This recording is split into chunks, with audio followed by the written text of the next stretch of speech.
We wanted to kind of interview a few of y'all about the awkward challenges that we had. Y'all may remember each night we had kind of an awkward challenge to go out and kind of live out what we were teaching you, which is a crazy thing, right? Like we teach you things about the Bible and Jesus and going out and doing them. And we know that that's really hard. So we wanted to take an opportunity tonight. We're going to talk to two of your peers who kind of had an opportunity to live that out or act it out, or in some way live out awkwardness for the sake of the kingdom. So, first, hey Michael. Hey. How are you doing? Pretty good. Good. All right, so tell everybody who you are and what school you go to and what grade you're in. My name's Michael Finney. I am 15. I'm homeschooled and I'm in 10th grade. Awesome, cool. So, yeah. Michael, I got to read a little bit from your small group leaders about the challenge that you took, but was there a specific challenge in particular that you took on that you would kind of want to share with people? The one that I took on, because I was conversing with a friend, and we talked about recognizing the fruits of the Spirit in people, and that kind of helped in the challenge that I did, so. Okay. And was there a challenge in particular that you named that it was? If it was the one from, so the awkward behavior one, right? Right. From recognizing the fruits of the Spirit, yeah. No, I actually messed up on that because you did name it and I forgot. I actually taught that lesson. So, that was fall retreat weekend. My mind was everywhere. So looking for the fruits of the Spirit and recognizing that and kind of what was your experience with that? Where did God kind of take you with that? Well, I went and I staffed a program for adult leadership in Scouts called Wood Badge. Hey, Mr. Chris. Go Owls. We did a service project, and it's really easy to recognize the fruits of the Spirit in people as they're working together and being put in situations where they have to do stuff, and you have to make it mesh, you know. There you go. Okay, right? So how would you say that you talked about making it mesh and recognizing the fruits of the Spirit in people? How would you say, was there a particular way that when you were doing this and recognizing it in people that you kind of experienced God as you were doing this? Wasn't expecting that one. It's on the sheet. I was gone this weekend. Okay, well, going forward, how would you encourage other people to kind of take on the awkward challenges that we have and kind of live it out in their daily life? Like you found a perfect example to go and do that within your week, right? To go and acknowledge those things. So how would you encourage other people to kind of do that?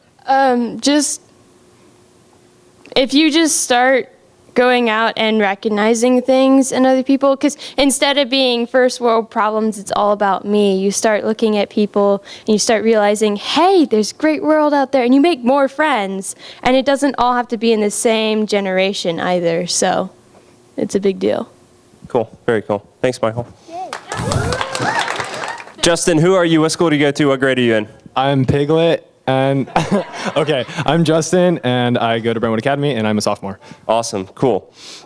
So I got to see you also got to talk to the middle school group and kind of talk about your awkward faith adventure, and it was really cool to hear. So tell me a little bit, like yours involves the choir a little bit, right? So how did you come to get involved with choir? Last year I visited this church for like the first time, and after I think me and my family went to after coming here for a little bit, we went and saw a collective Juby and Sunshine concert. They did a bunch of songs. What? Maybe, yeah, I guess. I can't remember, but it was that kind of point where I was like, oh, that's pretty cool, and my parents thought it was pretty cool, and so the next time I came, I just kind of went and did choir, and I didn't stop doing it from then on. Yeah. Well, my monkey ears are trying to leave my head. All right, so how would you... we got to fix our ears, both of us. So how would you say that you awkwardly live out your faith in choir?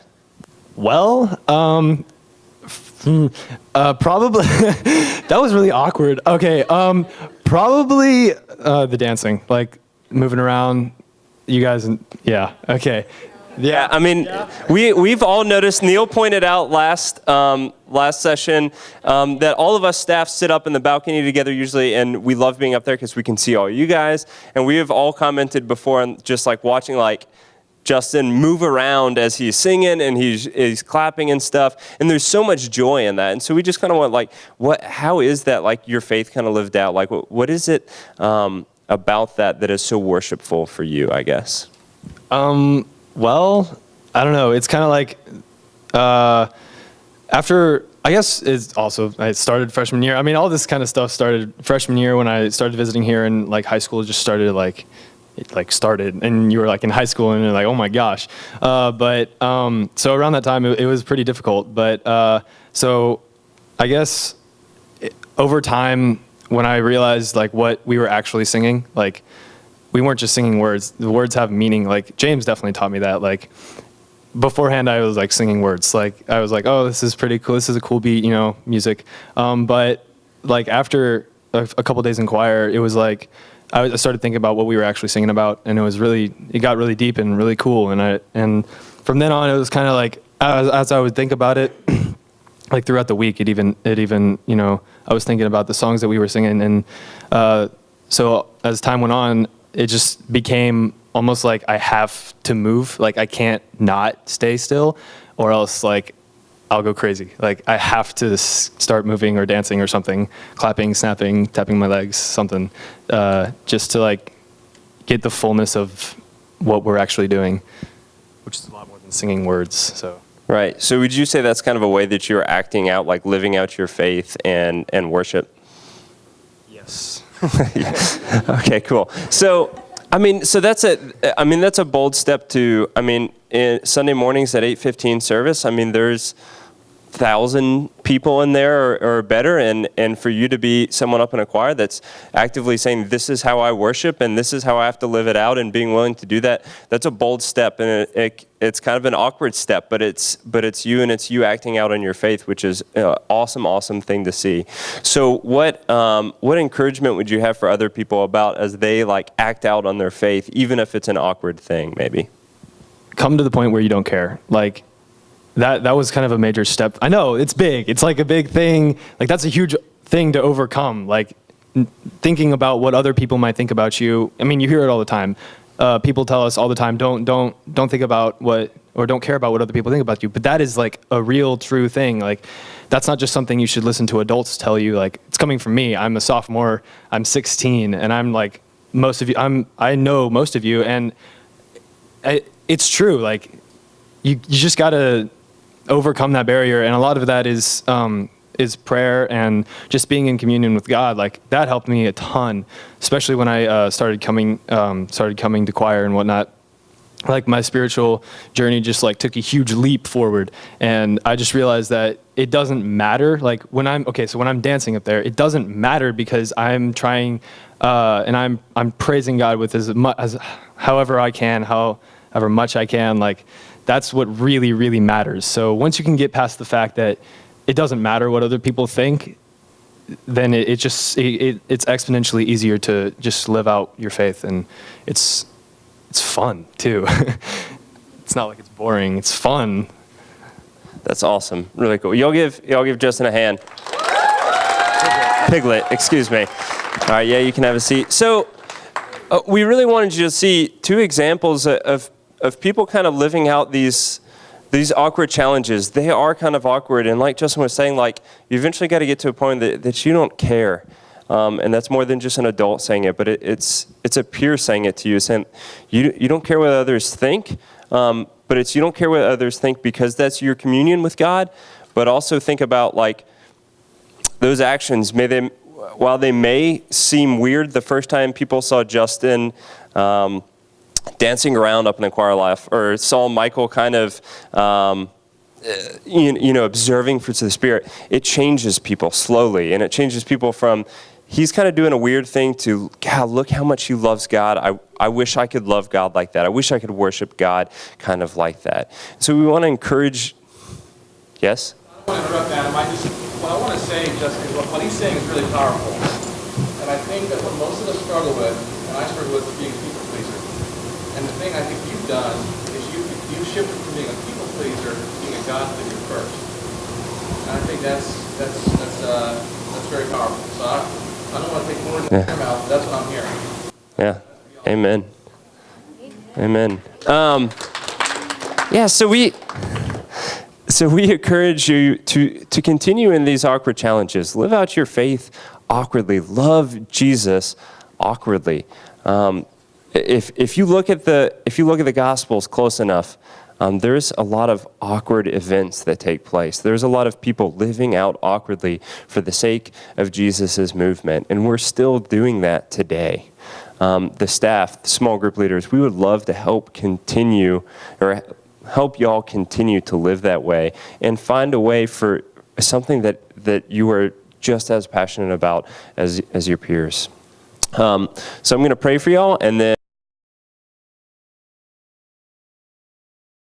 Okay, so Tori Rose tried one of the awkward challenges in our awkward series. Which of the awkward challenges did you try? It was the last one, trying to pray to God every day and do the devotion. Okay, so you tried to take that on. And why did you try it? What did you hope for when you tried it?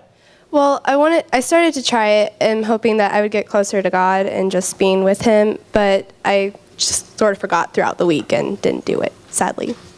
So, what happened kind of whenever you left here? You left like excited to try the challenge, and then what happened?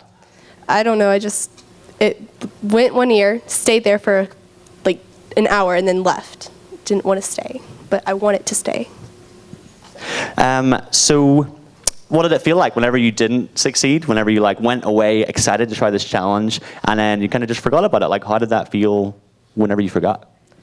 I felt really disappointed in myself. I got mad at myself very easily, so yeah. So we don't want you to remain sad and disappointed in yourself. What have you learned, or what are you going to try and do differently now, even though you tried it and you didn't necessarily nail it? What have you learned, or what are you going to try and do differently? Try to do it, and if I forget, try again, kind of thing. So you're going to give up, right? No.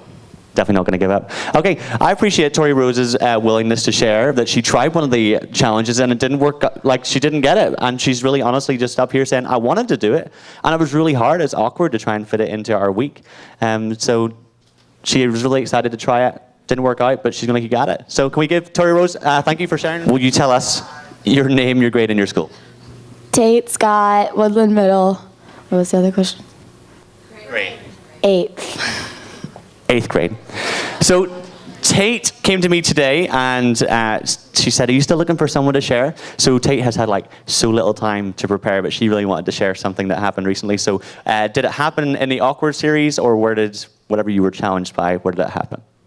Merge. It happened at Merge Retreat. Okay, so what about Merge Retreat challenged you? David said that a lot of us think about things and we believe in things, but we don't actually act against them. We believe that bullying isn't okay, but we don't actually do something about it.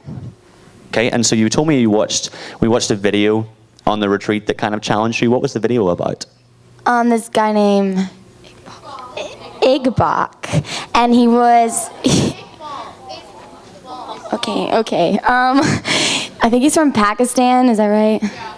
Well, he was sold for $12 to go do child labor, and then he escaped and he went to school. And so he went back to Pakistan and got murdered. And so all the people believed in him, and so they raised money all over the nation to create 5 other schools in honor of him. Or 8, yeah. Okay, so hearing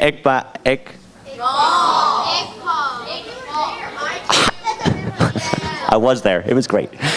Hearing his story about you were inspired by him and his desire to break out of slavery, and by the people who responded and to his story. So what did that challenge you to do? With things, when you see people being bullied at school, to actually do something about it instead of just watching and thinking that's wrong. And we talked in the office. We said, what's going to be difficult about living like that? People might think you're awkward. If if you do that, because not everyone really does that. Yeah, so if you start living like that, that might cause you to stand out in your school. You told me one more thing about, David said about why we do things and our motives, and you said something about something that you do and you hadn't considered. On Wednesdays, I tutor at 61st Ave, and I've never really thought about like why I do it or like how it makes a difference in my life. And David kind of asked that question, so it's kind of cool to think about why I do stuff. Yeah, absolutely. You don't have an answer for that, right? No. But David has caused her to kind of think about, why do I do 61st Ave in New? And why do I go and do that tutoring? So that's really cool. So Tate has been challenged, inspired to do something about the things that she said she believes.